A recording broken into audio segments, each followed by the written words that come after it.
Live. Coming off a big weekend. Got a decent weekend ahead of us. Fight-wise, we got Tuesday Night Contender Series coming up in just a little bit. John Jones won this past weekend. That's always a good weekend. We got some big predictions. Sacramento coming up. Bellator on Friday.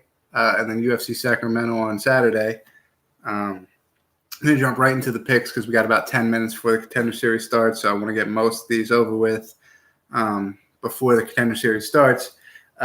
Starting off the card, I just want to also say we're not going to be breaking down. We're not going to be predicting Dakar Close versus Beneil Dariush. Beneil Dariush is he unfortunately will not be able to fight. He got injured, and he will not be competing. Dakar Close could not find a opponent on such short notice, 4 or 5 days notice. So they will be going without that fight. It is going to be 12 fights on that card instead of 13. They always put 13. Then, there's always leaves them a little bit of room for when stuff goes wrong like that. I'm just going to post this to a couple of different places here. See what we could do. Starting off, my Marvin Vittori back after a little bit of a suspension, the same suspension as Nico Montano, who is also on this card. We'll talk about that next. He'll be fighting Cesar Ferreira, who is 13-7 in MMA. He's fought at 170 once, where he lost to Jorge Masvidal. Shows you how good Jorge Masvidal is. Jorge Masvidal also coming off a big win this past weekend against Ben Askren, flying knee, fastest knockout in UFC history. From what I've seen, it was 4 seconds. UFC counts it as 5 seconds officially. But he lost to Masvidal. He's got wins over Carl Robertson, Nate Marquardt, Jack Hermanson, Anthony Smith, and Thiago Santos, both while they were at middleweight. So, yes, they were at middleweight, but he's got wins over 2 light heavyweight title challengers as of late. So, Cesar Ferreira having a lot of experience. His last fight was a decision loss to Ian Heinisch in November of 2018, so he hasn't fought in a little bit, maybe 6 months or so. Great submission game. Marvin Vittori's 12-4, 2-2-1 in the UFC, so not too hot off the bat in the UFC. He's got losses to Antonio Carlos Jr., Adesanya, which was his last fight, and also that's something to mention. His last fight was in April of 2018, so it's even longer of a layoff for Vittori than it is for Cesar Ferreira. 8 out of 12 of Vittori's wins are by submission, which is Ferreira's strong point. So I think we're going to see a little bit of a grappling match. Ferreira's got a little bit more experience, so I look to see him kind of take the lead there. Vittori has had a little bit more of a layoff. So if ring rust is a thing, he'll have more of it than Ferreira. So I'm definitely going to go Cesar Ferreira or Ferreira. Probably by decision, I'd say, if I'm going to choose something there. We'll probably go decision. Let's see if Eddie's getting in the chat. Eddie said he's going to join us. Evil Eddie from Pure Evil MMA is going to join us supposedly in the voice chat so you guys could hear him talk. I got Cesar Ferreira. The next fight's Juliana Pena coming back off a long layoff. Oh, Gregory's always here. Gregory, I could count on you to be here every week. Huh? You're here almost every video we do. I love it. Masvidal is the GOAT. Yeah, you kept saying Ben Askren, and look what happened. Masvidal fucked him up. Yeah, he's the GOAT. Hell yeah. Jorge Masvidal is fucking awesome. I seen somebody saying that this was the biggest star producer since Nate when he beat Conor McGregor in the first fight. This Masvidal beating Ben Askren. Best knockout ever, hands down. Just because of, what happened leading up to it, it was amazing. So Juliana Pena coming off a long layoff against Nico Montano, who's coming back off the suspension as well. Pena hasn't fought since her submission loss to Valentina Shevchenko in January of 2016 or 2019.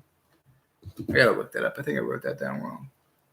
Because I think Juliana Pena. I think it's been longer than that for her. I'm not gonna lie.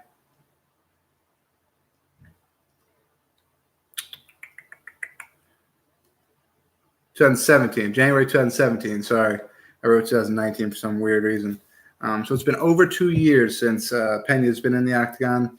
She's 8-3 in MMA. 6 out of 8 of her wins are by finishes. So she finishes fights. She's going against Montano, who's 4-2. Never been finished. Her last fight was a decision win over Roxanne Modafferi, but that was in December of 2017. So that was a little less than 2 years ago. She's definitely more recent than Pena.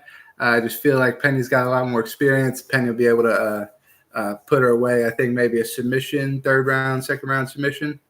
Yeah, Juliana Pena's been out for a minute, dude. I didn't think she was going to come back. She's gone so long, and I don't think she had like a USADA violation or she was using PEDs or anything like that. I think she just took time off. Maybe she had a baby or something. I don't remember.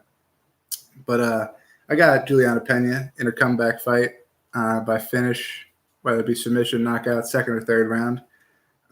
Carl Robinson, we talked about earlier, going against Wellington Thurman. Thurman's making his UFC debut. He's 15-2 outside the UFC. He's never been finished. 9 out of 15 of his wins are finishes. Carl Robinson's 7-2. Only 2 losses are by submission. He's 3-2 inside the UFC, so both his losses come inside the UFC. Those are to Cesar Ferreira and Ferreira. Sorry, damn, I keep fucking my man's name up. Cesar Ferreira and Glover Teixeira. He has wins over Jack Marshman. Yeah, Jack Marshman, Darren Stewart, Ryan Spann, who's an up-and-comer in the heavyweight division.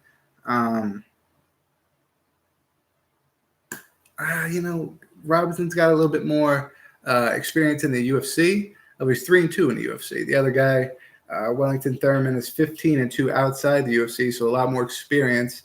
And he's never been finished, I'm going to go – I think he's going to be an underdog, so I'm going to pick Wellington Thurman. We're just going to go off on a risky pick there. I'm going to go Wellington Thurman. Let's just call it decision. I'd say maybe that might be one of the more boring fights of the night. Sadly, could be wrong. Always could be wrong. Most of the time I am wrong when I say shit like that. This card is kind of weak. I'm not going to lie. It doesn't got as much. Just like the Max Holloway pay-per-view card. If they don't add another another big fight to that Max Holloway card, there's really nothing there. There's a couple fights here and there, but the Sacramento card is a little weak. I think the Josh Emmett, which we're going to pick now, Josh Emmett and Masad Betic fight would be pretty good. Emmett's coming back 14-2. His last fight was a knockout win over Michael Johnson in March.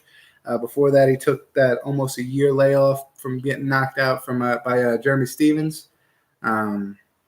So a little bit of layoff for him. Then he came back and knocked out Michael Johnson. He also has wins over John Tuck, Scott Holtzman, Ricardo Lamas, whereas Bektic is 13-1 in the UFC. His only loss is a comeback win by Darren Elkins. He's beaten Darren Elkins the whole fight. And then Darren Elkins comes back and knocks him out in like the last round or something like that, last minute of the last round. So he's pretty much undefeated. He kind of won that whole fight. And then he got knocked out. So 13-1, whatever. He's got wins over Paul Redman, who's in Bellator, Chad Skelly, and also Ricardo Lamas. So they got people in common there that they fought as Ricardo Lamas. But I'm gonna give it to Masad Bektic. Straight off of striking.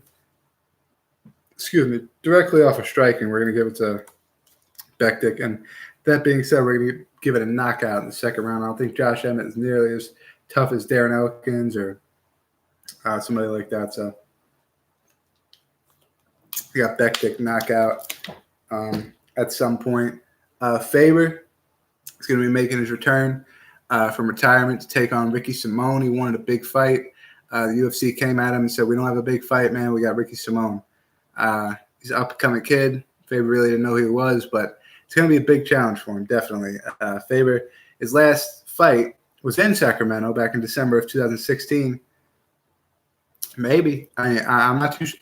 As I'm saying all these facts to you, I'm not even too sure who I'm going to pick right now because Faber, you never know what Faber's been doing since 2016, man. It's been a long 2 years, 2.5 years. It's been long, so you never know. He could have been training the whole time. He could have been in what's the fucking gym? It's got a weird alpha male. He could have been an alpha male, just killing it the whole time. You never know.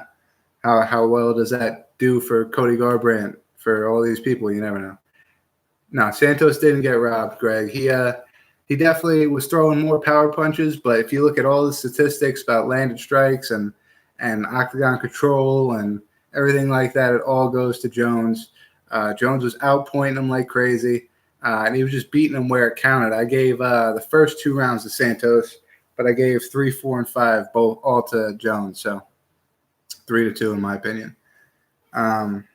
Simone. Oh, going back to Faber. Faber has 19 submission wins, and he's 34-10. So I mean, that's what, more than half. 32 would be 16. So yeah, more than half of his wins are via submission, and he's never been submitted.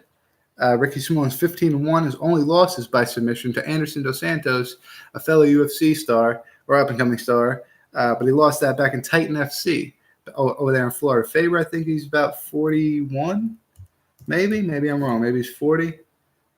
Uriah Faber. Oh, the fights are on. We got to go to it. I got one more fight to predict, but we are going to go look at the we're going to look to pull up this contender series, and I'll tell you exactly how old he is. He is going to be 1979, so that's 40. It's 40 on the dot. Click on this contender series right here. 40 on the dot's old, man, especially for MMA. But like I was saying, Ricky Simone, 1 losses by submission to Anderson Dos Santos. Faber got 19 submissions. He's on an 8-fight winning streak right now. He's 3-0 in the UFC. He's beaten Merab, Montel Jackson, Rani Yahya. None of those guys on the level of Uriah Faber, even when he retired, even at 40 years old. I don't think any of those guys are on the level of Uriah Faber. And just the striking, the leg kicks he's going to have to take, Simone. I don't know, man. I've been going with the underdog this whole time. I've done phenomenal in the last couple cards, 8-4, 10-2. You know, I've been doing good. I can afford a bad card. I can afford picking some underdogs. I'm going to go with the underdog. Uriah Faber is going to come back. He's going to get a knockout win in the second round. Ricky Simone's going to get all emotional because it's going to be a back-and-forth fight. Second round, Uriah Faber knockout. I'm calling it. You guys come back to this video. You watch me say it. Make me famous for saying it. Make me a fucking genius for saying Uriah Faber is going to come back and he's going to get a knockout win over Simone. Watch it happen. I'm speaking it into existence. Duran Duran, her sneaky, dirty ass is going to be fighting Aspen Ladd. I don't agree with that. I don't agree with Garbrandt's done. I think that kid gets way too emotional once he gets hit. He gets hit and he gets emotional. He wants to drop his fucking gloves and go. You know what I mean? He's like a hockey player. He gets pushed one time and he wants to fucking throw his gloves down and start fighting. You know what I mean? Way too much emotion. But I think if he can get that under control, his boxing is fucking phenomenal. And he'll be big in the 135-pound division if he could just calm his anger issues, calm his emotions down, and fight smart. If you can get some fight IQ in him, that'd be pretty good. I don't know if I think Uriah Faber is a very smart fighter. I think he's got a lot of fight IQ. That's not Uriah Faber's dig at all. So I mean, I don't know why he would have such a problem with. Yeah, he is 40, JoJo. I don't know why he would have such a problem with the whole mental aspect of fighting when he's got Uriah Faber teaching him and all these other guys. Yeah, I know. I say the same thing. I think he retired too early, man. He was 2016. So what was he, 38? And he could have had 2 full years till he was 40. He could have fought 2 times a year. That's 4 fights. He could have had 4 fights up until right now. You know what I mean? He could have climbed. He could have had a shot back at the title if he kept fucking winning. But he retired. Now he's going to come back. He's going to fight Ricky Simone. He may win. He may lose. You never know what's going to happen. You know, it's a tough situation. It's a really, really, really tough situation for him. And I hate to see it. I really do. But I hope he wins, and I hope he moves forward. And I love to see that shit. I would love to see Dan Henderson come out of retirement at 42, 43, 44 years old, whatever he is, knock somebody out, get to the title fucking belt, and get that shit. You know what I mean? I love when guys never win. They retire, because it's real sad when they retire if they never won the title, and then they come out of retirement and they win. That would be fucking awesome, dude. I love it with Bisping. He could be. I think he's a very good submission artist. Very, very, very good submission artist, Uriah Faber. And Simone's one loss that he has is by submission to Anderson dos Santos, which we think about Anderson dos Santos, he's in the UFC right now, is not at all on the level of jiu-jitsu as Uriah Faber is. So if that fight gets to the ground, I think Simone's going to be in a little bit of trouble, you know. But Duranime's 37-0 kickback. Paulo versus Joel is going to be crazy. Yeah, I can't wait, dude. I think that fight's going to be 8-fight decision streak going in the. Don't say they were all boring. I don't know. Are we live right here with the Contender Series? What the fuck's going on? Oh, you fucking ESPN's going to whack out on me again. Yeah, I hope Joel beats his ass, man, but we'll see. I think that's a tough one. Like I said, Duranway 37-0 kickboxing, 8-3 MMA, 5-1 in the UFC, 4-fight winning streak right now. That includes Holly Holm and Raquel Pennington. 2 out of 3 of her losses are Julia Budd, who's going to be fighting for the belt in Bellator, and then Amanda Nunes. So 2 top dogs in Bellator and the UFC are 2 out of the 3 losses that Jermaine Duranway has. So she's a beast. She's a beast, but she hit Holly Holm twice after the bell, and she deserved to lose that fight to Holly Holm. So, you know, we could be looking at this a little bit different if she did lose that fight to Holly Holm. So we're going against Aspen Ladd, who's 8-0 in the UFC. In her pro record's 8-0. Her amateur record was 8-1, with her only loss as an amateur coming to Cynthia Calvillo a long time ago. Yeah, Yoel's mad old, dude, and he's fucking still shredded to the gills, dude. And that's why I don't think Ladd does look good. That's why I don't think Romero was ever really on anything. Because when you come off, your body deteriorates. When you come off like roids and shit like that, your body deteriorates, man. You don't look ripped anymore. This guy's 40-something years old, and he looks like a fucking bodybuilder in there, man. I don't think he's on nothing. I think that's all just Cuban muscle. He's fucking a monster, dude. Ladd's got wins over Tanya Evinger, Lisa Landsberg, Ciara Eubanks twice, once in Invicta, once in the UFC, and Amanda Cooper way back in the day. 5 out of 8 of her wins are by knockout. So I'm going Aspen Ladd. You know, I think that would be the safe way to go. Would be Duranime. I don't like going the safe way. I think, or Jermaine Duranime, whatever. Aspen Ladd, I think, up and coming, will knock her the fuck out. Second round. Don't try to hit Aspen Ladd after the bell. It's not going to be safe. Hell no, he wouldn't. Yeah, that's what I'm saying. He would have the Vitor fucking screwed himself. He went to 1 though. Vitor went to 1. They're probably gonna let him juice up over there, dude. So he's probably gonna look fucking like Yoel Romero over there in 1 FC or whatever. You heard it here first. You know what I'm saying? This guy is gonna be on another fucking level as we get the sound going a little bit, so we can. I don't want to miss it. The fucking first fight of the Contender Series is about to come on. Yeah, Vitor, when he left the UFC. Whenever his contract was over with the UFC, he signed with 1. So I got Aspen Ladd in the main event for Sacramento. Also on that card, Andre Fili, Shaman Marias, Darren Elkins, who we talked about earlier, against Ryan Hall, submission specialist, Benito Lopez, Vince Moraes. Like you said, Greg, it's a little bit of a shallow card. There's not much there, but luckily for everybody, we have a Bellator card on Friday. So even though the Bellator card is not deep as we want it to be, it's still worthy enough to have a Friday night and a Saturday night of fighting. And I can't wait to see it. Don't know how late to stream I was. Yeah, I don't, man. I don't. We talked about that a little earlier, but that's all right, Joe. I'm comfortable with going back and talking about Jorge Masvidal just because dude is such a monster, bro. I don't like Ben Askren. I don't think he gets smoked in every scenario. Don't get me wrong. I think Jorge Masvidal's got great takedown defense. He works with Yoel Romero, who's way bigger than him. Great wrestler.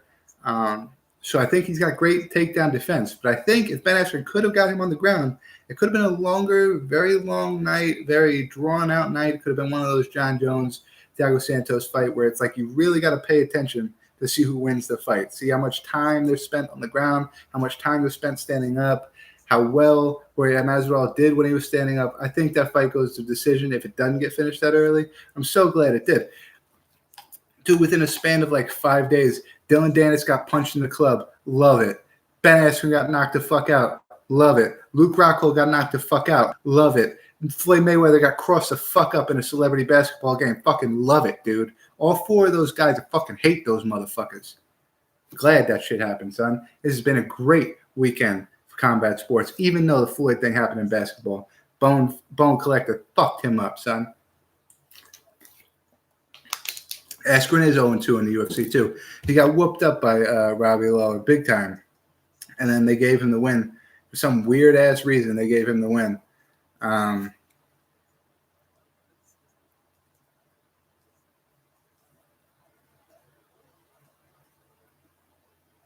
Stupid, sexy Rockhold. Fuck Rockhold, man. I can't stand that dude, man. He's got – it's not even that I can't stand him because he's a decent fighter, but, like, dude, you suck at trash talking. Just keep your mouth shut. If anybody was that guy that just should keep their mouth shut and fight, it's Luke Rockhold because you suck at talking, bro. You are the worst trash talker. My face is fucking shiny as hell. I'm trying to get all the sweat off. But he sucks at trash talking. I don't want to see that shit. If you suck, I don't want to see you trash talk because it's not – I don't believe that there's any kind of reason for you to be trash talking.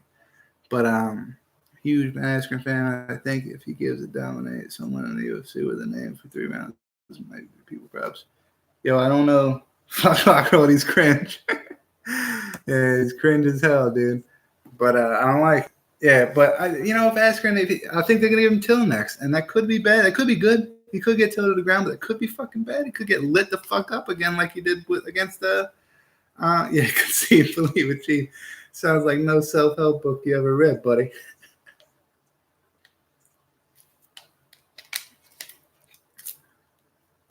When Bisping knocked him out, that was something special because he was supposed to win that fight. People didn't give Bisping a chance in that fight, and I like that. I didn't like Bisping in the beginning. I didn't like him when he was fighting Dan Henderson. I didn't like all this shit talk about America because I'm from America. I didn't really know Bisping back then, so I hate him. But going against Luke Rockhold, he's that cringy that I just wanted fucking Bisping and knock him the fuck out, man. He did, and I was jumping up and down when he did it too. We're looking at Jacob Rosales, 4-fight win streak, 4 first-round finishes, 5 wins by submission, or 5 wins by knockout, 2 by submission. He'll be fighting, it looks like, Justin Pierce. Bisping is better these days. Yeah, but he retired. His eye got too much for him, man.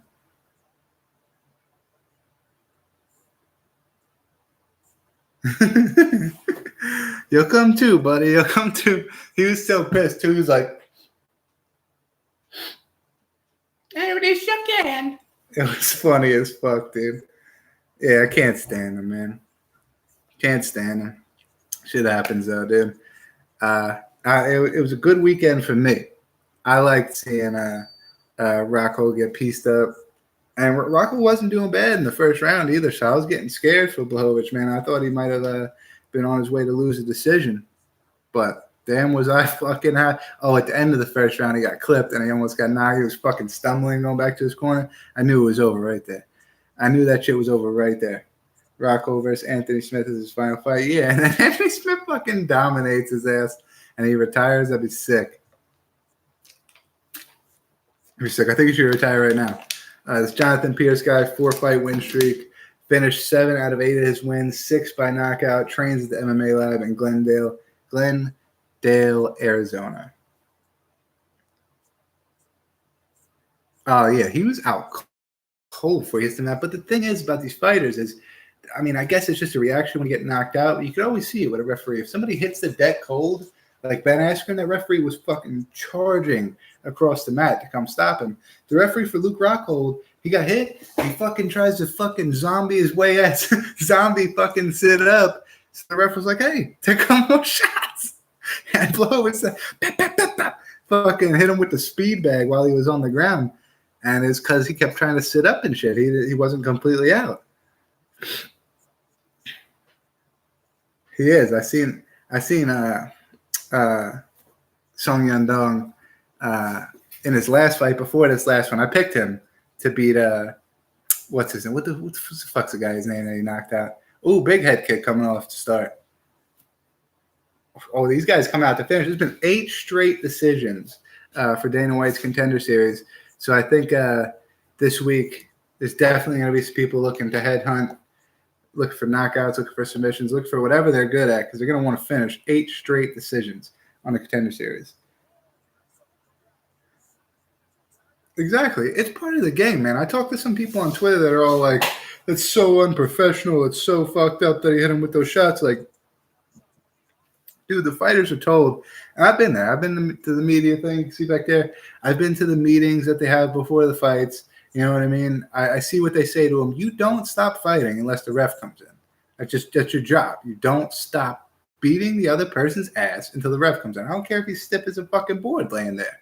You beat his ass until the ref takes you off. And that's what Jorge did, man. And Ben Askren saying that he expected it. Yeah, you expected it because everybody can't come out with that fucking Conor McGregor shit and not expect it fucking somebody want to hurt you. You know what I mean? It'd be more than MMA. Somebody wants to physically put you in harm's way. You know what I mean? And Masvidal even said it after the fight, too. He said, I wish I could have went 14 and a half minutes and then I finished him. I wish I could have beat him up for 2.5 rounds and then finished him. He wanted to fuck him up. You know what I mean? So if he hits him with that flying knee, hits the ground, he wants to get some more damage in. You know what I'm saying? He's pissed off at this guy. It's the game, man. That's MMA. People can't get mad at that. It's a bunch of crybabies, dude. Oh, he's got a family. Now wait, I'll draw the line. This is where I'll draw the line. I've seen people on Instagram talking shit on Ben Askren's wife's post with Ben Askren's wife, a picture of Ben Askren, his wife and his kids all in a picture on Instagram, and his wife posted it, and they're all on there talking shit like, oh, is Ben dead? Is this and that? That's going too far. You know what I mean? You talk shit to the fighters. First of all, if you're on Twitter, Instagram, if you guys actually listen to me and you can take advice from me, don't tag the fighters and talk shit to the fighters. Don't say anything fucked up to the fighters and tag their Instagram or their Twitter handle or anything like that in it. Don't let if you're gonna talk shit, don't let them see you talking shit about it. Don't give them the notification of you talking shit. You know what I'm saying? There's no reason for that. Any one of them will fuck you up. You know what I mean? And that's so stupid. You know what I'm saying? That's so elementary school, middle school. That's such a kid thing to do. You know, everybody's an adult. You don't do that type of shit. Now, it's way crossing the line when you do that shit to his wife. And a picture with his wife and his fucking little ass kids there. You know what I mean? His wife didn't choose that career. His kids didn't choose for him to have that career. You know what I mean? It's fucking completely uncalled for to go after his wife and shit. They are. People are savages on the internet. But that's a little farther than a savage. That's just dark, man. That's straight dark. You know what I mean? And knowing that the guy's not dead. What if he died? You know what I mean? You're going to still comment on his wife's shit about is he dead? If the guy died, that's fucked up, dude. Yeah, exactly. I mean, that's what it's all about, dude. I want to train. I want to get into MMA. I want to get some fights. And I realized that if I ever wanted to get like a big fight, like I ever wanted to be like a main event, they wouldn't dare say that shit face to face. Exactly. That's the problem. That's the problem with the internet, man. If you're not going to say it to his face, don't tag him in it. Don't let him see it at all. If you wouldn't say it straight face to face with him. Straight up. But, yeah, like I said, I want to do MMA. I want to get into the cage once, twice, 3 times, whatever. But I know if I ever want a main event slot, co-main event slot, if I ever want to be known, whatever, I got to talk my shit. You know what I mean? I can't just come out there and be like, I'm ready to fight. You know what I mean? Just stand there and shake people's hands and fucking Anderson Silva style. You know what I mean? I haven't been training my whole life. I'm not that good. You know, I'm not gonna come out there like Anderson Silva and be an attraction. I got to talk my shit. I got to get people to want to watch that fight. Same thing as Askren. He's not exciting. He's a wrestler, dude. He's going to take you down and hump you all fight. He's not the guy that everybody pays to go see. So what does he got to do? He's got to talk his shit to get big fights, to get into the fight. You know what I mean? How do you go on Instagram and see his baby shark video? I'll go check it out. What does he do? I don't know. That seems kind of weird that he would be doing a baby shark video. I don't got nothing against him. I just don't like, you know, I'm cool with the shit talking sometimes, but I want it to be real. Oh, guillotine choke. First finish in 8 fights? Nope, loses it. I don't hate the guy. I mean, like I say, I hate him, Rockhold. I hate all these guys. I don't hate him. You know, I just strongly dislike him. I don't like the cringe shit talk. Jorge Masvidal talks his shit, and he talks his shit good, man. He means it's from the heart when he talks his shit. You know what I'm saying? And he's not awkward about it. You know, even Nate Diaz. I love Nate Diaz. and his shit comes from the heart. That's why I like Nate Diaz. But he don't put his words together right. So in that sense, I don't want to hear Nate Diaz talk shit. You know what I mean? But it's not anything personal. Like, I've never met any of these guys. Dude, he was like, got it. Yeah, I'll go check it out. That seems funny. Like I said, I got nothing personal against the guy. I've never met him. I've never met any of those 4 or 5 guys I just said that I don't like. I said the word hate. I shouldn't have said hate. But I've never met them, so I can't tell you that I hate them. They could be nice guys. There's certain people that could talk shit, and there's certain people that you just shouldn't be talking shit, They shouldn't have that. Aaron P. I'm into the wrestling because I wrestle like Aaron Pico disappointed me so far. He did, but in the beginning, Aaron Pico was a fucking man with those body shots, like 3 or 4 body shot knockouts straight with the same body hook body shot. It was insane, dude. Aaron Pico was fucking nasty for a minute. Everybody comes to that one guy they can't beat, then you can't beat him, then your confidence goes somewhere. It's a fucked up place, MMA. MMA is a big mental sport just as much as it is a physical sport. If your mind's not in it, if you don't have the confidence in yourself, if whatever the case is, so many factors can throw off your fight, other than you being physically strong or you being in the gym every day and learning the technique and all that shit. There's way more shit that goes into it. So Aaron Pico may be a victim of that, but Aaron Pico will always be in Bellator. So, one day he could be the champion. With guys like Aaron Pico, AJ McKee, Dylan Danish, shit like that, those guys aren't coming to the UFC. You know what I mean? Those guys are big stars in Bellator. They feel like they're the face of Bellator. Why would you go be a bottom of the barrel guy in the UFC if you're the face of an organization? Who cares if it's not the UFC? It's not the top organization. They're the face of it. You know what I mean? Ed Ruth, that's another guy. I don't think he'll ever come. Ed Ruth would get fucking fucked up in the UFC. That wrestling, you got to be. He's very good at wrestling, but you got to be very well diverse to be able to survive in the top 10 in the UFC.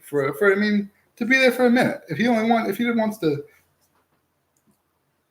fight unranked guys, fight unranked guys over and over and over again, and then come back and then lose top 10 and go back to fighting unranked guys and lose top 10. If he wants to do that, yeah, come to the UFC. But, I just don't see Ed Ruth becoming a champion in the UFC. And, that's also a fact. The UFC can throw more money at him, but Bellator is pretty close when it comes to pay scale. Not for the undercard fighters. If you're a guy, AJ Agazam or whatever, if you're one of those, oh my God, this dude fucking Rosales is getting fucking teed off on, son. Big time. But if you're one of those guys, AJ Agazam, those motherfuckers, you know what I'm saying? You're probably getting paid like $10,000, $5,000 a fight, maybe something like that. But, Gegard Mousasi, fucking, who else we just took? Who main eventing over there? McFarlane, what's that chick's name? McFarlane, I forget her name. Chael Sonnen and Fedor, all those guys probably making like $200,000, $300,000 a fight. It's close. Waits till they are stars, then scoops them up. Yeah. Or he waits till John Lineker's a star and he fucking dumps him on ONE FC.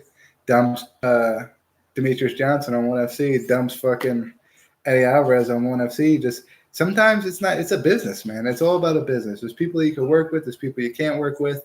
And, Dana White's a no bullshit type of guy. Nah, I don't think so. I think once Johnny Walker starts getting up in the top fighters in the light heavyweight division, we'll start seeing his finish rate go away. Dana definitely knows his shit. He knows how to run his business, and that's why they're as big as they are. That's why they are the biggest fight promotion that there is. You don't see Bellator doing a contender series. You don't see Bellator doing Scott Coker looking for a fight. You don't see Bellator doing The Ultimate Fighter. You know what I mean? They don't do shit like that because they're not on that level. They're not on Dana White's mixed martial arts intelligence level. He really is the man, dude. Yeah, definitely. It's definitely going to be a minute because he's going to have to go through some tough guys. And I think, out of those tough guys, there are a couple of guys that can beat him. Let's see him go against Thiago Santos. See how he deals with that power. You know what I'm saying? Thiago Santos has got a fucking chin on him, and he fucking swings for the fences, man. Yeah, Johnny Walker's got an unorthodox style, but we just seen Thiago Santos go against the unorthodox style of John Jones. You know what I mean? He did very well. Extremely well in that fight. Yeah, he didn't win. He lost by a round, but he did very well. And Johnny Walker's got kind of the same style. The person that I am more, and I'm very interested in seeing Johnny Walker fight John Jones. Very interested because I just like you, I think he could be the guy that beats John Jones, but I'm more interested to see John Jones shut Israel Adesanya the fuck up. I'm going to love it. Every second of that fight where John Jones is beating Adesanya's ass. Oh my God. Oh shit. I thought this guy just pulled out an armbar out of his fucking ass, dude. Fucking Jacob Rosales has been getting his ass beat this whole fight and almost landed himself an armbar right at the end. We'll see in like 3 minutes combined fight time. Exactly. We haven't seen much of Johnny Walker. There's not much to go off of. You can only see that he's a flashy striker, and he's got a lot of power, Yeah, Adesanya, I love to see Adesanya fight Jones, and I want to see it's not that I don't like Adesanya. When he was coming up, I liked Adesanya a lot, but he also he's a good shit talker. He's good at it. But he takes it a little far. I guess that's the overseas thing. That's maybe him being from wherever he's from. The cunt thing and shit like that, but I grew up on that's not a word to say. You know what I mean? Especially there's women fighters in the UFC. You know what I mean? You're not the only guy there. You know what I mean? So I think he's a little hardcore. He gets a shirt that says cunt on it. Weird, dude. I'm excited how we got people who follow him. They like football now. It's pretty amazing. Yeah, dude, it's awesome, bro. I mean, as soon as this shit hit ESPN, you get people from all over the world all of a sudden like UFC. I was on Twitter the other day looking at all the people posting about the John Jones fight and the Jorge Masvidal fight. Steven Adams, NBA player. Todd Gurley loves the PFL. To watch him try to talk shit. Whitaker, super respectful. Yeah, well, I hope Whitaker beats his ass. I love Robert Whitaker. But yeah, Steven Adams, dude. Todd Gurley loves the PFL. As soon as both of those things hit ESPN, and yeah, I don't know, you guys, I haven't seen you guys in my chat before, so I don't know if you guys know why I'm keep flagging your thing, but I got suspended one time from live streaming because I didn't watch the comments, and there was like a gazillion people in my chat one time, and we were talking about a specific dude, and they were just fucking trashing him in the chat, and I didn't moderate it, so all the curse words and all that was in the chat. I closed the video, and as soon as I closed, I got the notification from YouTube. They were suspending me. So now every time you guys pop up with like curse words or anything like that, I got a moderator on the channel. So it comes up, it shows this comment is being moderated. I just click yes. It just takes it away. I'll read it out loud because for some reason they don't care me saying it. So, I mean, if it's not like horrible, I'll say it out. What you said, I'll say it out loud. But I just can't leave it in the chat. For some reason, they care more about the chat than what I'm saying on the video. So, I don't know. It's weird, but whatever. Happens. Oh, that's it? Oh, that was a big punch, but that wasn't the end of the fight, man. Your boy Justin Pierce gets a finish in the third round.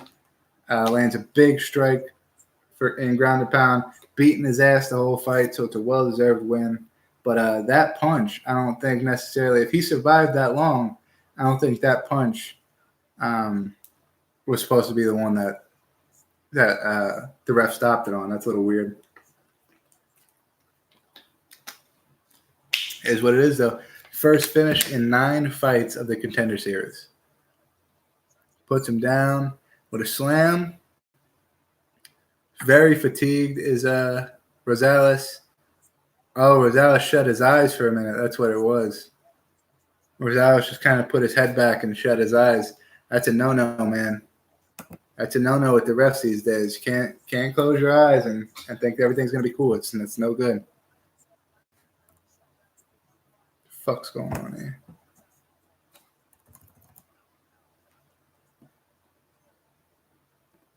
But yes, me too. I'm very excited to see how many people are paying attention to MMA now. It's not just it's not just an underground sport how it used to be. It's mainstream, ESPN, Sports Center, shit like that. He may have been out. He was definitely out for a second. He fucking closed his eyes and put his head back. And then as soon as the ref jumped in, he wanted to jump up and get in it. Can I type a channel where you can watch UFC pay-per-view for free? I don't like a scum because I got ESPN Plus. I got ESPN Plus too, but it won't let you put a link on there, JoJo.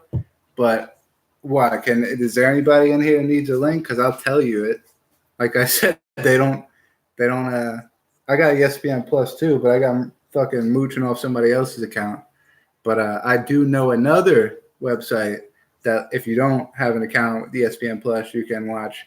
JoJo, if you got Twitter or something like that, you can DM me, tell me what yours is. I'll give yours out if you're the one that streams it. You want people on your stream, I'll say it to people, but you just got to DM it to me. You can't put it in the chat because it's going to fucking flag it as soon as you put the thing in the chat. And I'll have to hit OK, and it's gone. But if anybody in my chat wants to know a link to it, I definitely have a link to the fights that's not ESPN Plus. Even though I'm watching it on ESPN Plus, I have a link. Let me just check the link to make sure that it is working, because I did have it up just in case ESPN Plus wasn't working. But I don't want to give you guys this link and then it not have the fights on it. So let me check really quick.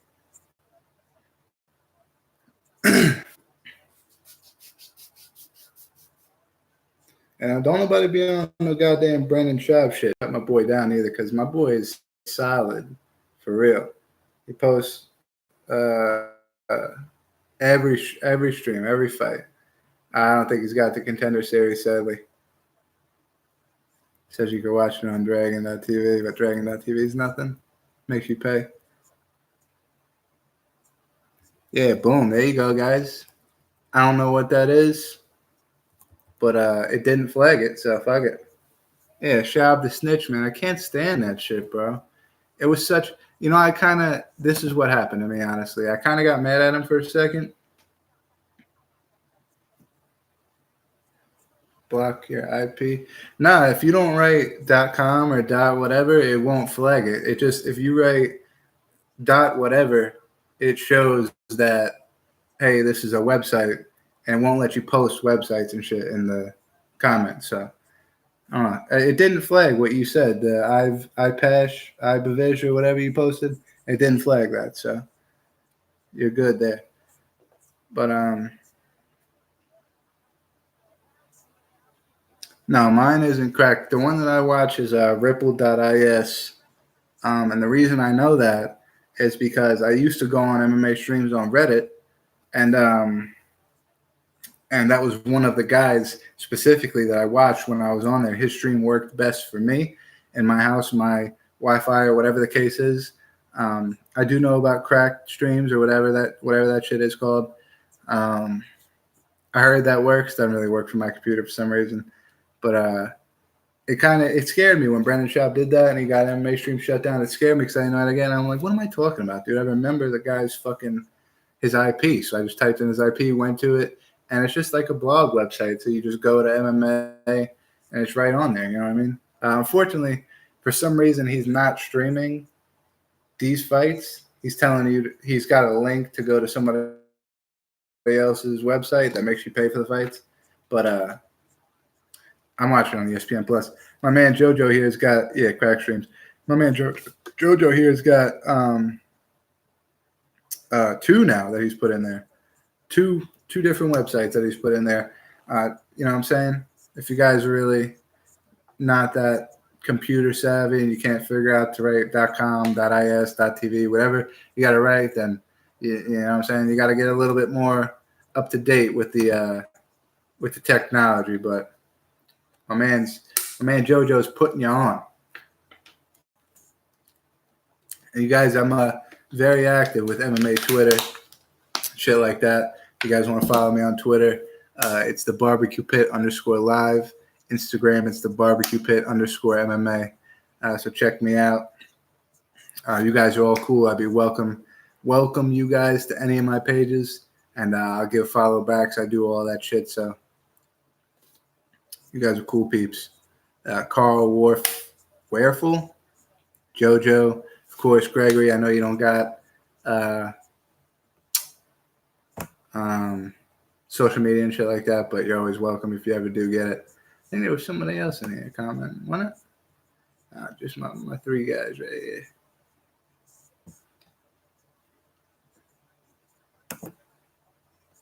Justin Sumter coming up. That's going to be a good one. What's going on here on Twitter? Anybody going crazy about this shit? No. No crazy shit.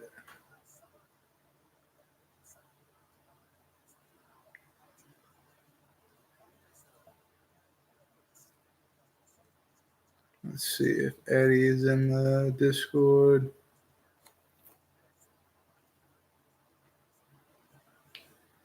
I don't see him in there yet, so still waiting on him. I know he said he wanted to get some whiskey and sit down and watch the fight, so he may still be at the liquor store, whatever the case is, but he is not in the chat just yet. So we will wait on him. Justin Sumter coming up. I'm excited to see him fight.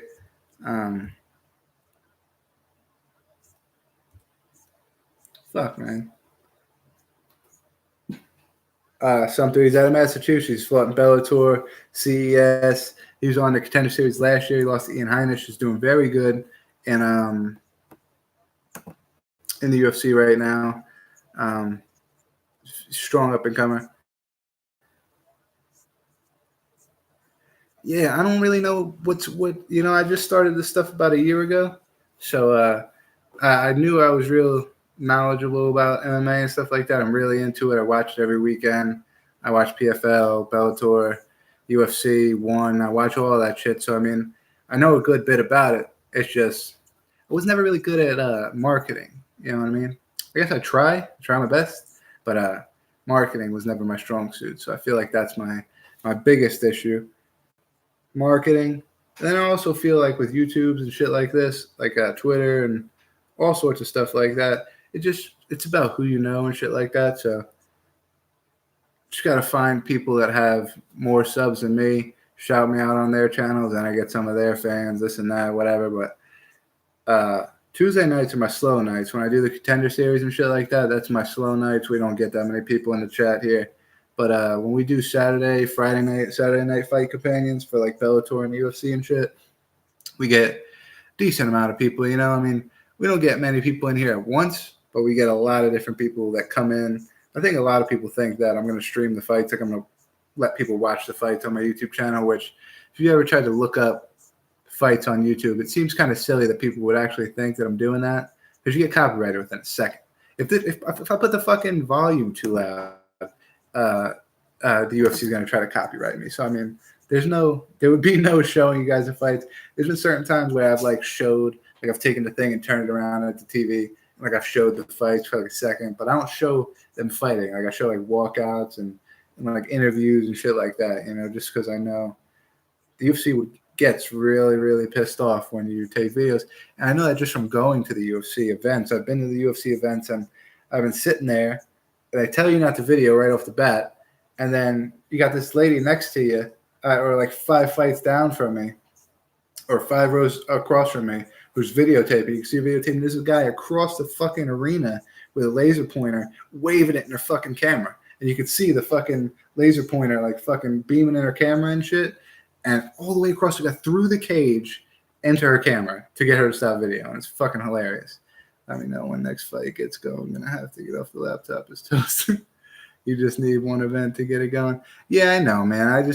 It takes one. That's all it takes is one. I'll let you know when the fights come on.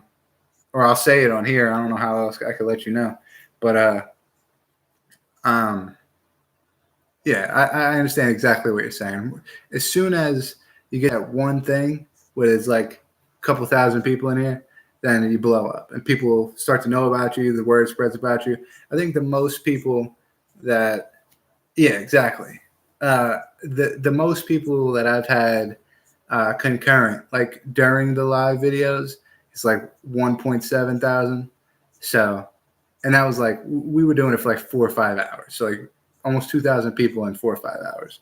So, I mean, we're not on any type of level that we want to be on. But we're getting there, you know, we're definitely getting there. My boy Eddie, Pure Evil MMA, the guy who runs Pure Evil MMA, I work for him. I write articles for him on his website. He actually does do pretty good numbers. He does like 10,000, 20,000, shit like that. And then we also had one guy that used to work with us, MMA or UFC latest news or UFC news something. I want to give him a good shout out, so let me look him up real quick. He got his Instagram shut down, but before he did get his Instagram shut down, he had, I think, upwards of like 25,000 followers or something like that. So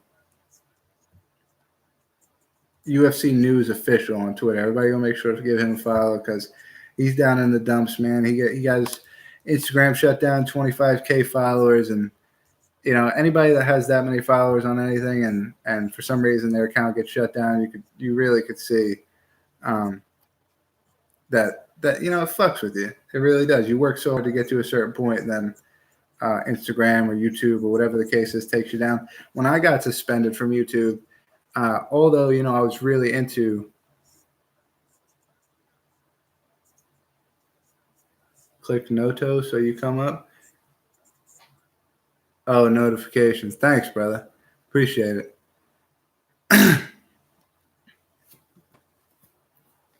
Yeah, that was a kind gesture, man. I forgot what I was going to say because that's such a kind gesture. They're walking out now, though, JoJo. I don't know if you can hear this. If you've already signed out, but they, my man Maki Piotto is walking out as we speak, which I think I'm a little behind. I think I need to hit the live button.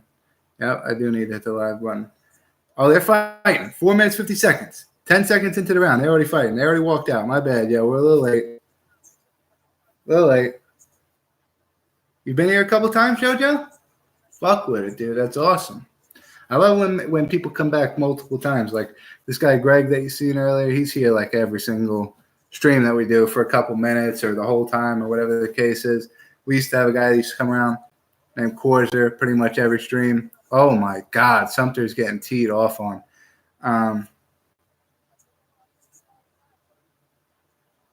Yeah, I mean that's why I started getting into streaming on YouTube. You just like to see like the regular Joe shit, or just the chats talking about it. I used to watch like Joe Rogan, Brennan Schaub's punk ass, you know, just MMA podcasts, listening to them talk about it. I said, you know what? I know a decent bit about MMA. I have opinions about the fights every week. I talk to them, Chael Sonnen and shit like that, when they say things. I'm listening to the podcast. I'm talking back to them saying like, no. It's not like that. Or whatever the case is, you know what I mean? So I figured, you know, instead of talking so nobody could hear me, you know, just talking back to a podcast I'm listening to, I want to record so that maybe if I can get this big enough Chael season, if I don't agree. Oh, Justice Sumter's got knocked out. Justice Sumter's got knocked out by Petullo. That was a sick knockout too. First round put him away. Amazing, dude. See you, Joe. Appreciate you coming by. Joe.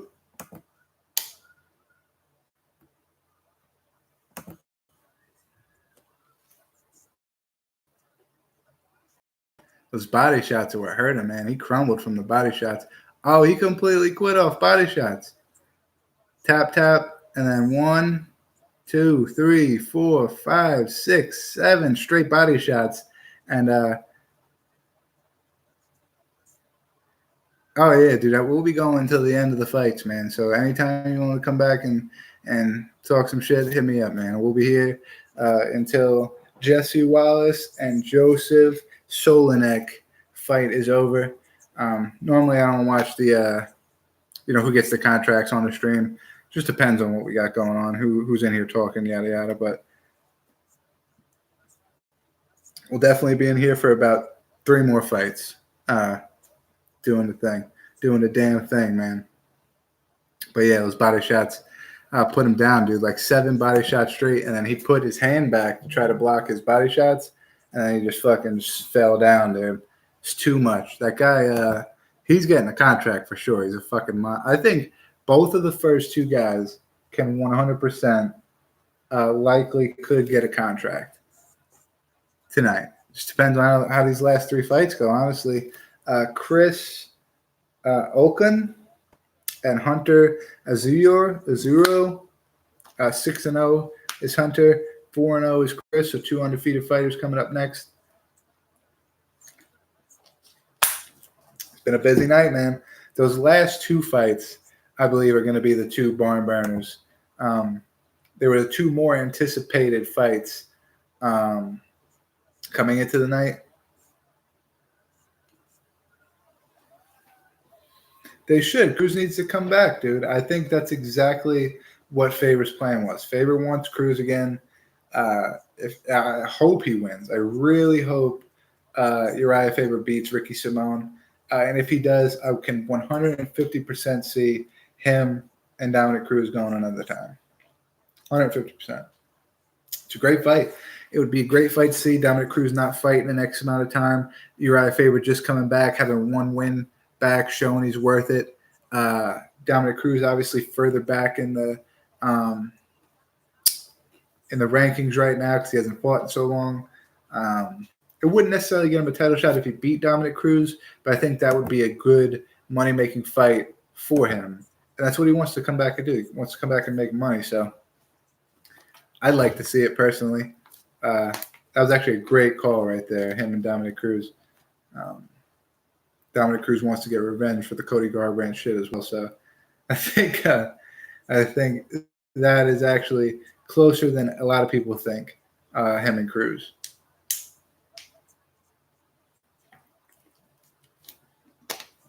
But yes, I'll let you know. I'll say it. Hit me up on Twitter, dude. If you want to fucking go, you know what I'm saying, go scroll through YouTube or whatever, you can hit me up on Twitter, and whenever the fight starts, I'll just fucking DM you and tell you that fucking the next fight started and come back.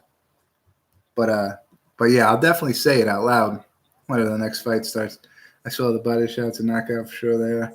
Hell yeah, dude. Those shits caved into, bro. Big time. My man's crumbled, son. Discord. See if my boy's in the Discord yet.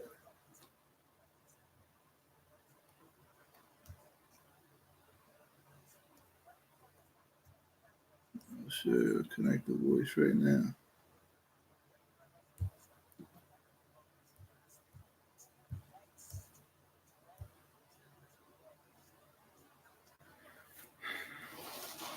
I think we got a little bit till these come up.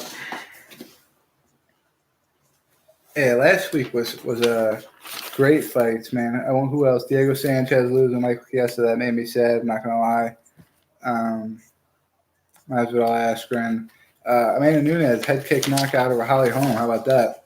That was a sight to see, wasn't it? Gilbert Melendez lost. That sucked. Gadelia got tired in the last round. She won a decision. Alejandro Perez is the guy that Yadong Song knocked out. Or Song Yadong, however the fuck you say his name. Marlon Vera got the win over Nohelin Hernandez, who was replacing Sean O'Malley. Short notice fight, so I can understand why he lost, but I picked Marlon Vera pretty much off an obvious pick there. The Contender Series, we got Bellator this weekend. Let me go over the Bellator lineup while we got a minute. We're watching these guys go back and forth. We'll look at a list of Bellator events. And the one coming up is in Oklahoma, I think. We were looking to go to this one. Oklahoma's a little farther. Julia Budd, who we were just talking about earlier, the champion of featherweight, going against Olga Rubin. Rafael Carvalho versus Shahidi Nojakuhundi. Jesus Christ with that last name. Ed Ruth, you were talking about you like Ed Ruth. Ed Ruth will be fighting on that card against Kahichi Kutamoto. Leslie Smith will be fighting on that card against Sinead Kavanagh. AJ Agazam, who we were just talking about, fighting Jacob Landon. We've talked about pretty much all these fucking guys right here.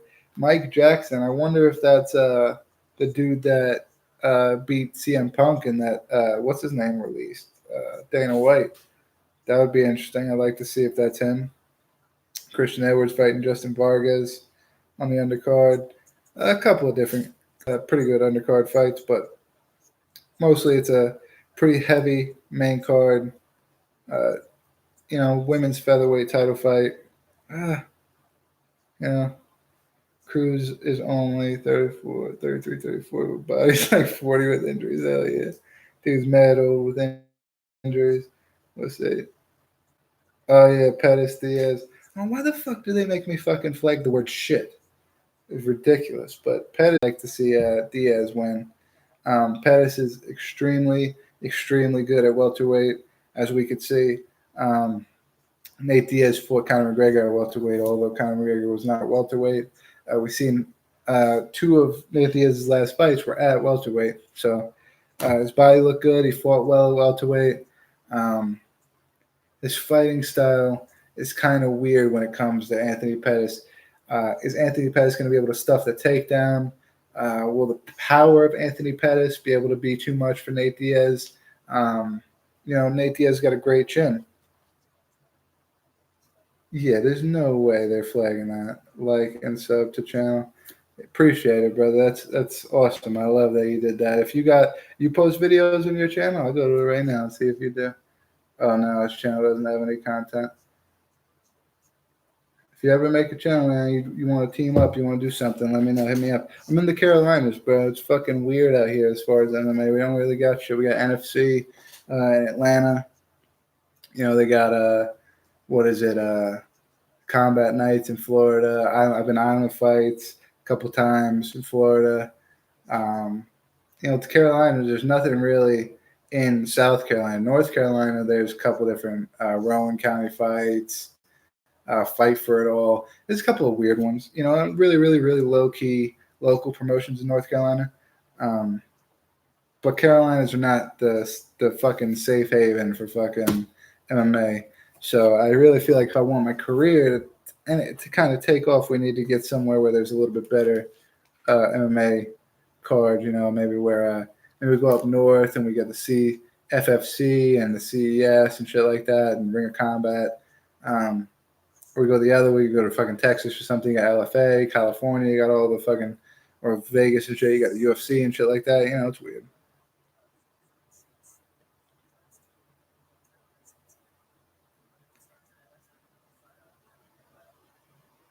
Yeah, Bellator has been bringing pretty good cards. If you look at give me your opinion. What do you think about Bellator's card on Friday versus the UFC's card on Saturday? Because even though the UFC's card on Saturday is a little bit thinner than normal, you know what I mean, especially for a Sacramento card, I think it's way deeper than Bellator in Oklahoma. And yet, what are you sorry about? I don't know what the hell you'd be sorry about. But I'm a huge Nate Diaz fan, man. He on my computer for the longest time, it was when his face was all bloody and he was like this, and it said, "I'm not surprised, motherfuckers," for a long ass time. Know what? You don't think the UFC Sacramento is deeper than Bellator Oklahoma, wherever the fuck they're at?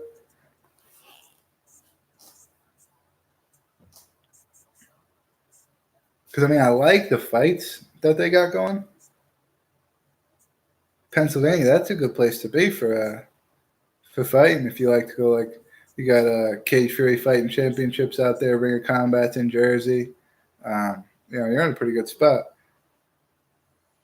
Why does that make you a wrestling guy though? What is that? What do they got in Pennsylvania as far as wrestling? Oh, Penn State or what? Yeah, barbecue is a play on words. I somewhat but I'm from New York originally, man. I'm from Long Island, New York. So barbecue for me means hot dogs and hamburgers and shit. But you always hear Joey Diaz say, or Joe Rogan or whatever, getting barbecued. barbecued, you know what I'm saying, smoking pot, shit like that. And I'm a huge fan of marijuana. So the barbecue pit, the, you know what I'm saying, where you get high. So it was a kind of a play on words.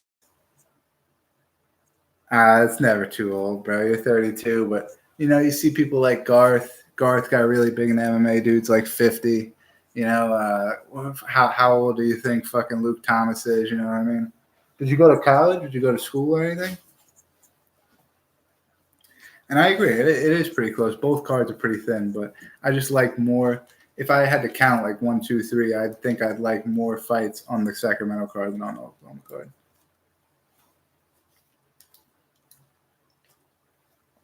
But yeah, it's never too late, man.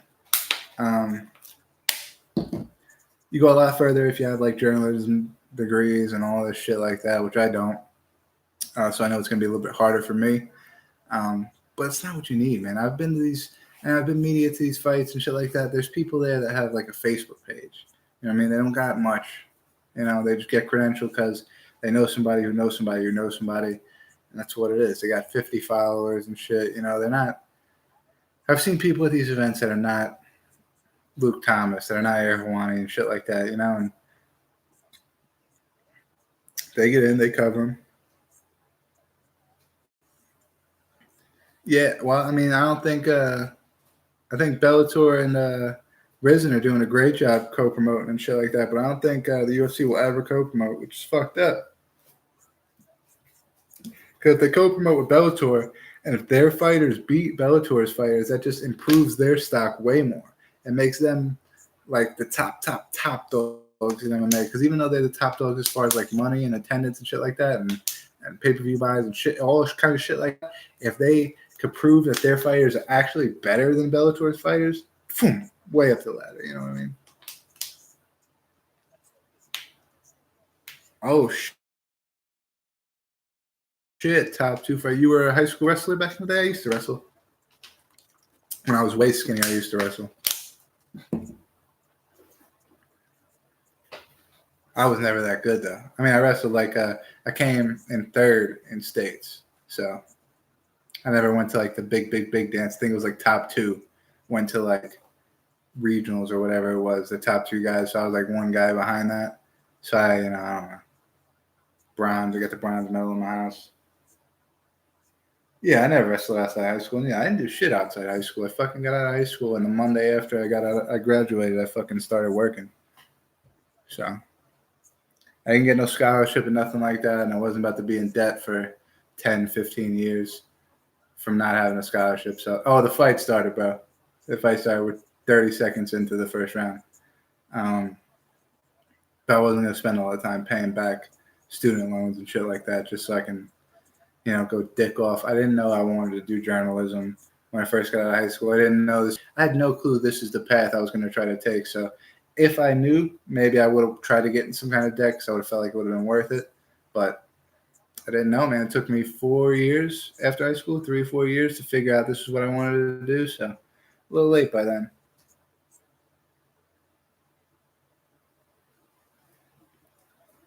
Yeah, dude, that's what happened with me, man. I got way big after high school. I used to wrestle at like, I think they called it like 152 or 162 or something like that. I forget what the weight classes was, but I was way down there. And I'm like 205 right now. Ridiculous. If I want to fight MMA, if I want to get down to fight, I'm saying, training and shit like that. I want to get my body down to like 170 so I can cut to 155 again.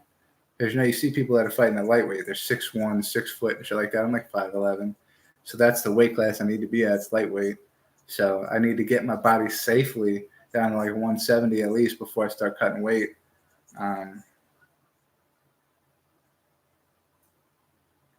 205 ain't gonna cut. I'm definitely not fighting at light heavyweight. And you think about fighting guys like Luke Rockhold, 6'4", and like Israel Adesanya, 6'4", and shit like that. Long ass motherfuckers at middleweight, not happening. Welterweight, you know what I'm saying? You still got those big giant motherfuckers, dude. So you want to get down to a weight class where you would feel like your body is equivalent to the other people's bodies, because you don't want to give up. You don't want to have that much of a physical disadvantage going into a fist fight, regardless if it's MMA fight, karate, whatever it is. You don't want to have that much of a physical disadvantage. Yeah, man. The only reason I hate Askren is because, like I said, he's so that I don't like the shit talking that he does. Like, I think it's funny. Boom roasted. I love The Office and shit like that. You know what I mean? Some of the shit's funny, but like, there's a certain type of people that you just feel like they followed Conor McGregor too hard. Kevin Lee, Ben Askren. You know what I mean? What's that dude? Michael Johnson tried it really hard after Conor McGregor first hit the scene. When people try to be like other people, I don't like it. You know what I'm saying? It bothers me.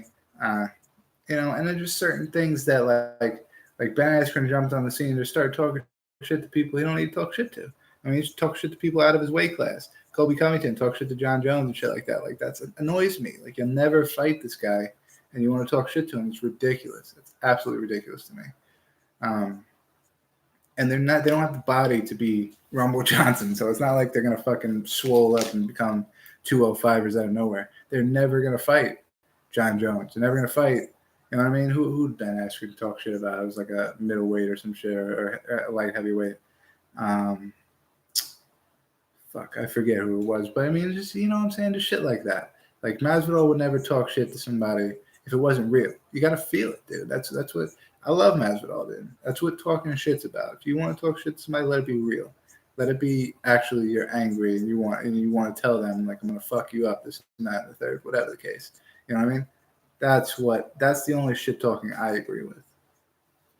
All this Ben Askren, I'm gonna beat you, I'm gonna beat you, I'm gonna beat you, I'm gonna beat you, all that shit's annoying.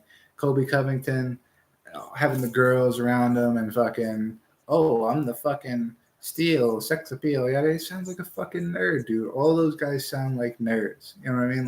Like the kids you would smack around in high school. You know what I mean?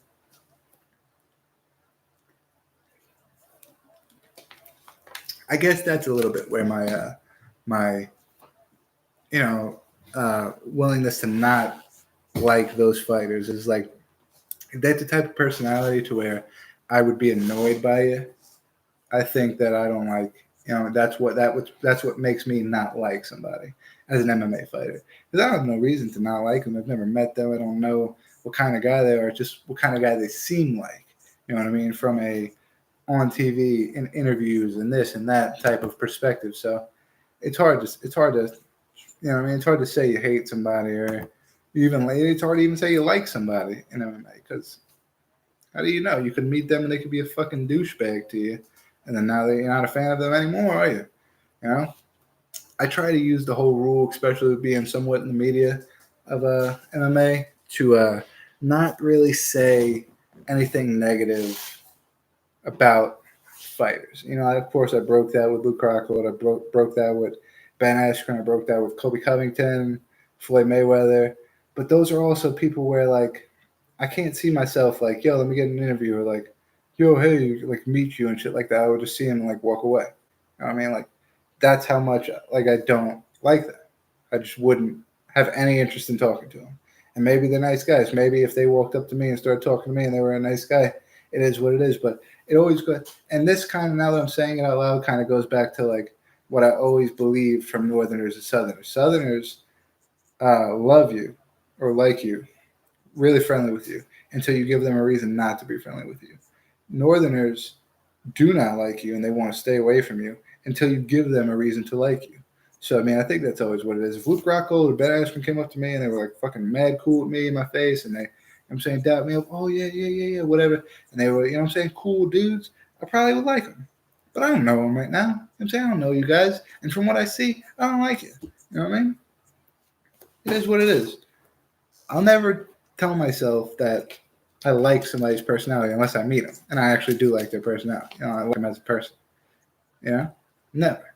I'm a fan of Darren Till. I'm a fan of Jorge Masvidal. I'm a fan of fucking John Jones. But I'm not going to say I like those guys as people unless I meet them. You know what I mean? I actually do like them as a person.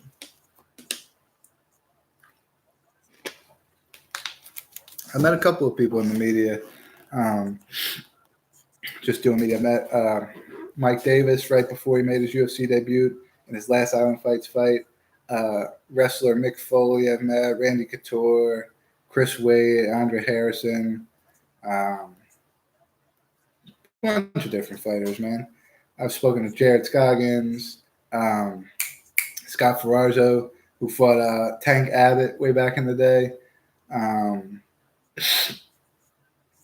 Working with MMA media has truly been a blessing to me. It's made me meet a lot of different people that I never would have thought in my life that I would meet. And it's amazing, man. I love it. 100% I love it. This is going to be definitely one of the fights that nobody gets a contract. With two of the least experienced guys on the card, 10-0 combined record between the two of them. So, I guess we can kind of expect the fight to go somewhat like this. Both guys undefeated. Both guys don't really have much experience.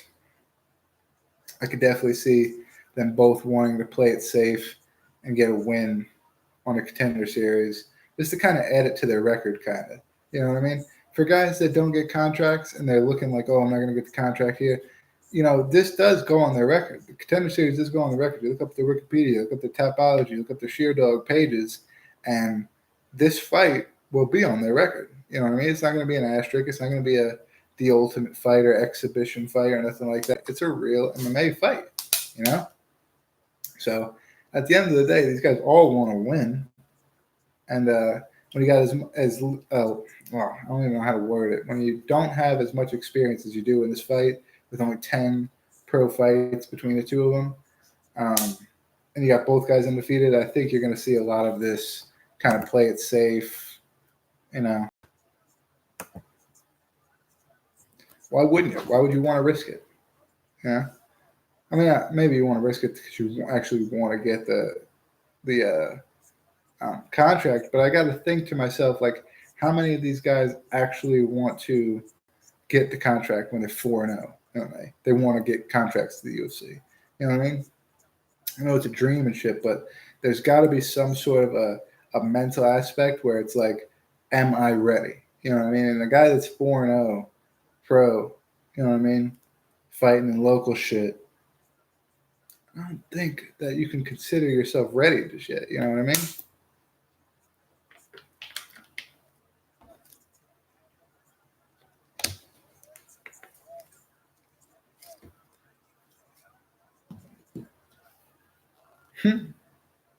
Also, if you guys don't follow him, go follow at Dan Lamorte on Twitter. He's one of the funniest guys I've ever met on Twitter, hands down.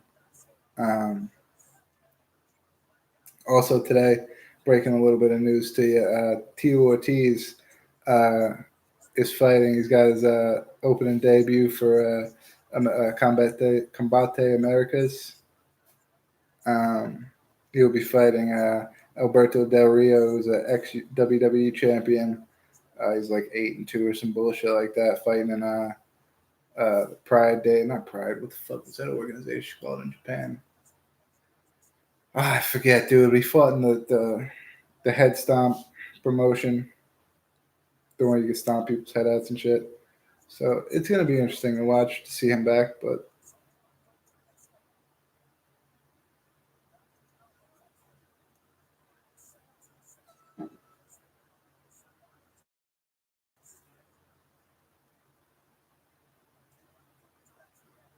End of the round there. I think it was that end of the second. Those leg kicks are getting it for who are we gonna say that is? Kenneth Barre? I can't say motherfucker's name, man. I'm bad at saying foreigners' last names mostly. Kenneth, he's a fucking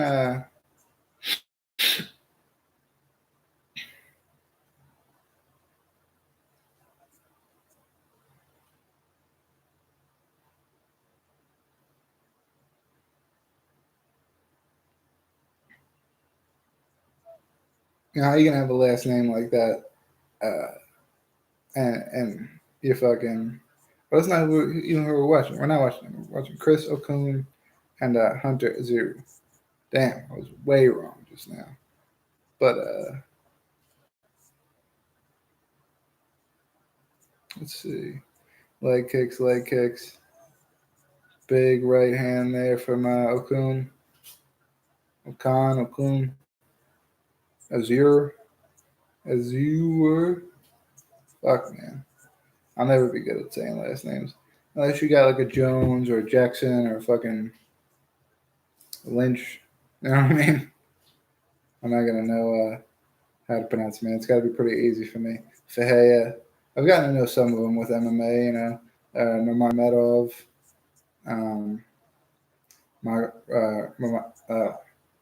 Magomed Sharapov. Zabit Magomed Sharapov. Russian guys are hard to pronounce as well. I think the Russian guys are probably the hardest when they're not Magomedov or